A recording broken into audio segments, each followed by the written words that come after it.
Allahu Allahu Allahu Allah Allahu Allah.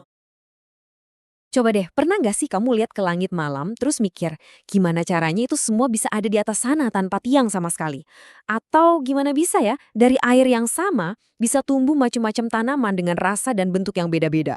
Nah, hari ini kita bakal menyelami surah Ar-Rod, salah satu surah di Al-Quran yang ngajak kita buat benar-benar melihat tanda-tanda kebesaran Tuhan di sekeliling kita dan juga memahami konsekuensi dari setiap pilihan hidup yang kita buat. Oke, kita langsung aja bedah ya. Surah ini tuh nggak basa-basi. Dari awal langsung dibuka dengan sebuah pernyataan yang tegas banget.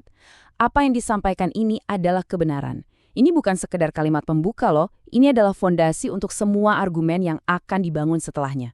Jadi dari sini kita udah ditantang untuk dengerin baik-baik, untuk mempertimbangkan semua bukti yang bakal disajikan, nggak peduli kita udah percaya atau belum. Jadi, setelah fondasi kebenaran itu diletakkan, surah ini mulai membangun argumennya. Dan dari sinilah, kita akan lihat bareng-bareng gimana bukti-bukti itu disajikan, satu persatu. Terus, gimana caranya surah ini membuktikan klaim sebesar itu? Uniknya, surah ini nggak mulai dengan teori-teori yang jelimet atau filosofi yang berat. Malah sebaliknya, kita diajak untuk melakukan sebuah perjalanan refleksi yang dimulai dari hal-hal yang paling dekat sama kita. Dunia yang bisa kita lihat dengan mata kepala sendiri. Nah, bukti pertama yang diajukan itu datang dari alam semesta. Yuk kita lihat tanda-tanda apa aja yang ada dalam ciptaannya. Coba deh kita lihat ke atas. Langit, kok bisa ya dia berdiri kokoh gitu aja tanpa ada tiang penyangga yang kelihatan? Ini kan sebenarnya keajaiban rekayasa kosmik yang kita lihat setiap hari. Tapi mungkin saking biasanya kita jadi lupa untuk takjub. Dari langit, sekarang kita lihat ke bawah, ke bumi. Ada gunung-gunung yang dipancangkan dengan kokoh, ada sungai-sungai yang ngasih kehidupan, dan ada buah-buahan yang diciptakan berpasang-pasangan. Pernah nggak sih kita berhenti sejenak buat mikirin, kok bisa semuanya begitu teratur? Nah, ini nih kuncinya. Semua fenomena alam tadi, matahari dan bulan yang geraknya teratur, siang dan malam yang silih berganti, tanaman yang beda-beda padahal disiram air yang sama, semua itu disebut sebagai tanda-tanda bagi orang yang berpikir. Ini tuh kayak sebuah ajakan buat kita.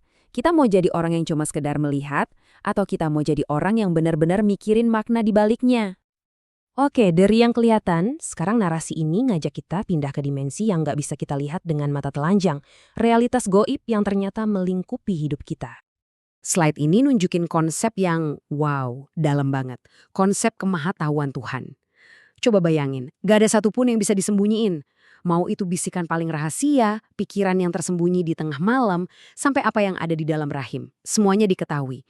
Ini sebuah gagasan yang bisa jadi bikin kita ngerasa diawasi, tapi di sisi lain juga ngerasa dilindungi kan? Dan ternyata kita itu nggak pernah sendirian loh. Teks ini ngejelasin kalau ada malaikat penjaga yang selalu ada bareng kita, yang mengamati, mencatat, dan melindungi kita semua atas perintah Tuhan. Sebuah pemikiran yang cukup menenangkan ya. Nah, ini dia salah satu ayat paling powerful di surah ini. Dan mungkin sering kita dengar. Perhatiin deh pesannya. Tuhan gak akan mengubah nasib sebuah masyarakat sampai mereka sendiri yang mengubah apa yang ada di dalam diri mereka. Ini tuh pernyataan tegas soal tanggung jawab dan kekuatan perubahan yang harus dimulai dari kita sendiri, dari dalam. Nah, ngomongin soal perubahan dari dalam diri, surah ini kemudian ngejelasin ada dua jalan utama yang bisa kita pilih sebagai konsekuensinya, jalan iman dan jalan kufur. Di sini metaforanya kuat banget, yang melihat versus yang buta. Dan ini bukan soal mata fisik ya, tapi soal mata hati, soal wawasan. Pertanyaannya apakah kita membuka pikiran kita untuk melihat kebenaran atau kita memilih untuk tetap buta dan nggak mau tahu? Biar makin kebayang bedanya, teks ini ngasih sebuah perumpamaan yang bagus banget. Kebenaran itu ibarat air hujan yang turun. Dia bermanfaat, meresap ke tanah dan menumbuhkan kehidupan. Nah, sementara kebatilan atau kepalsuan itu kayak buih di atas air. Kelihatannya gede, heboh, tapi sebenarnya kosong dan sebentar juga bakal hilang. Ujung-ujungnya yang beneran bermanfaatlah yang akan bertahan. Tabel ini ngerangkum semuanya dengan sangat jelas. Lihat deh bedanya. Di satu sisi ada orang beriman yang menepati janji, sabar, dan balasannya surga. Di sisi lain, ada orang kafir yang kebalikannya, melanggar janji, bikin kerusakan, dan diancam dengan jahanam. Kontrasnya tajam banget. Dan ujung dari kedua jalan ini, ya cuma satu, hari penghakiman. Disitulah semua pilihan yang kita ambil selama hidup akan punya konsekuensi tertingginya. Buat mereka yang memilih jalan keimanan, gambarannya tuh indah banget. Mereka dijanjikan tempat kembali yang baik. Surga Aden, bisa kumpul lagi sama keluarga yang soleh, bahkan disambut oleh para malaikat dengan ucapan salam sejahtera. Sebuah akhir yang damai banget rasanya. Nah, sebaliknya, buat yang memilih jalan lain, konsekuensinya juga digambarkan dengan sangat tegas dan gamblang. Kutukan dan tempat kembali yang buruk, jahanam. Ini sebuah peringatan yang sangat keras ya. Jadi, kalau kita tarik benang merahnya dari awal sampai akhir, semua tanda-tanda alam, semua perumpamaan, itu semua tujuannya satu. Untuk nunjukin kalau setiap pilihan yang kita ambil dalam hidup ini tuh punya bobot yang sangat besar dan akan membawa kita ke salah satu dari dua hasil akhir tadi. Dan surah ini ditutup dengan sebuah pertanyaan yang benar-benar menggema.